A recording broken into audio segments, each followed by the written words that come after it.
ये जो मैं और मेरा का भाव है ना, कि मैं, हम करते ना मैं, वास्तव में हमारा सबसे बड़ा शत्रु तो यह मैं है। ऐसा कहा है, मैं और मेरा, तू और तेरा, है माया का घेरा, इसी से अटक रहा है, जगत में भटक रहा है। कि जो मन की प्रकृति है वह हमेशा आजाद घूमने की है और अशांत रहने की है। तो अशांत प्राणी कहाँ सुख पाता है और स्वतंत्र प्राणी क्या निभाता है?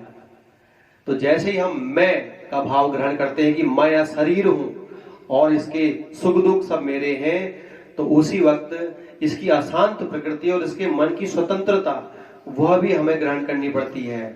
और वह स्वतंत्रता हमारे लिए दुख का कारण बनती है और वह अशांत प्रकृति तो सदा दुखी रखती है। तो जैसे ही आप कहते हो मैं, तू, तो वहीं से हमारा दुर्गति शुरू हो जाती है। ऐसा कहा है कि 84 लाख जो भगवान ने शरीर बनाए हैं अलग अलग प्रकार के, उन सारे शरीरों में जब आत्मा भ्रमण कर लेती है तो उसे भगवान करोड़ों वर्षों के बाद एक मनुष्य का शरीर देते हैं। कुत्ता, सूअर, ऐसे गधा, ऐसे शरीरों में भटकने के बाद, जल के अंदर, आकाश में, धरती में रहने के बाद यह मनुष्य का शरीर मिलता है। इसका वर्णन श्रीमद् भागवत में आया है कि ये जो शरीर मिलता है मनुष्य का चोला, या भोग विलास, इंद्रिय तृप्ति या धन संपदा इकट्ठे करने के लिए या अधिक से अधिक रिश्तेदार इकट्ठे करने के लिए, नाते रिश्ते बनाने के लिए नहीं मिला है। यह सब तो स्वतः बन जाते हैं। आपके भाग्य में है वह स्वतः आपको मिल ही जाएगा। उसके लिए अत्यधिक कठोर संघर्ष करने की आवश्यकता नहीं है। कर्म करना उचित है, पर कर्म के पीछे पागल होकर पड़े रहना यह उचित नहीं है, क्योंकि इससे केवल समय का नाश होता है और जीवन का लक्ष्य हमेशा छूट जाता है और अंततः गति दुर्गति में बदल जाती है। ऐसा हमारे शास्त्रों में वर्णन आया है। नर तन मिला है तुझको, खो क्यों रहा है इसे खेल में, कंचन सिकाया तेरी उलझी है विषयों की जेल में, गीत गाए भेद बताए गुरु बिन ज्ञान न आए, इसी से अटक रहा है, जगत में भटक रहा है। गुरु के बिना किसी भी प्रकार का ज्ञान प्राप्त नहीं होता, ना भौतिक ज्ञान ना आध्यात्मिक ज्ञान।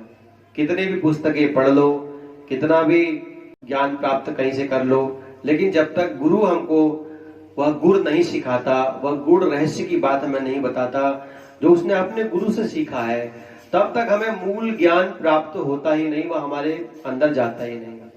ऐसा कहा भी है कि पढ़ने से ज्यादा सुना हुआ ज्ञान हमारे अंदर अधिक समय तक टिकता है।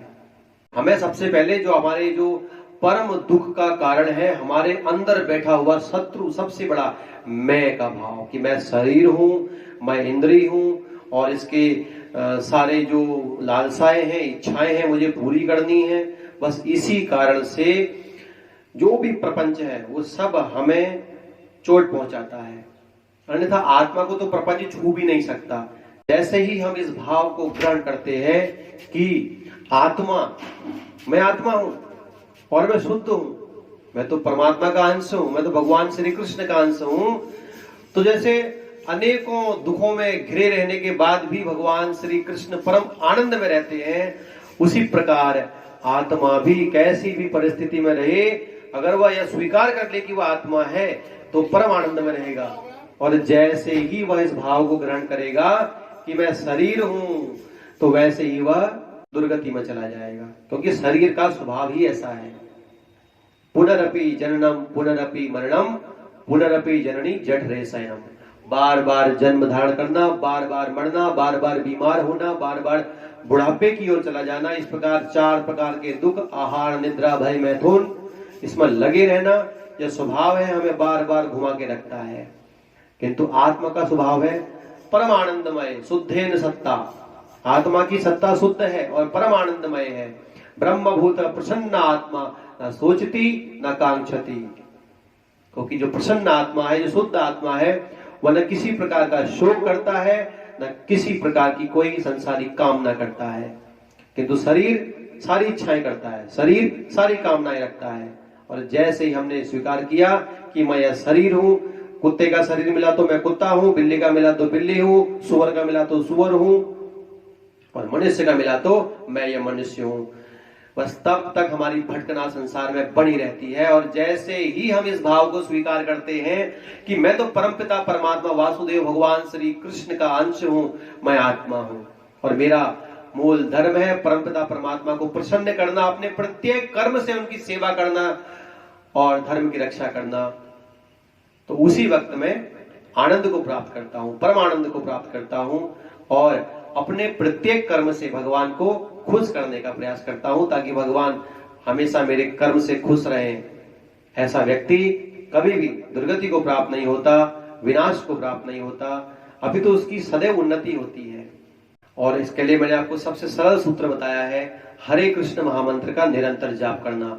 हरे कृष्णा कृष्णा कृष्णा हरे हरे, हरे राम राम राम हरे हरे।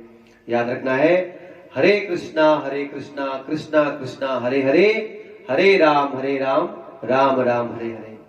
प्रयास ऐसा करना है कि हमें एक घंटे में, प्रत्येक घंटे में कम से कम 6 बार इस मंत्र का जाप करना है।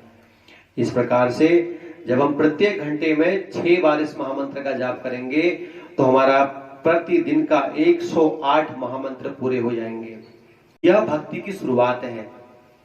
एक भक्त को कम से कम, जो शुद्ध भक्त होता है, उसे एक दिन में 64 माला करने का विधान किया गया है। लेकिन शुरुआत हम 108 महामंत्र नित्य प्रति करने से अवश्य कर सकते हैं। इसे बढ़ाते हुए हम अगर गुरु की शरण में जब जाते हैं, जब हम गुरु से वह दिव्य भक्ति के सारे गुण सीखना चाहते हैं, भगवान से अपना संबंध स्थापित करना चाहते हैं, तो हमें तब तक 16 माला प्रतिदिन करने की योग्यता बना लेनी चाहिए। हरे कृष्णा।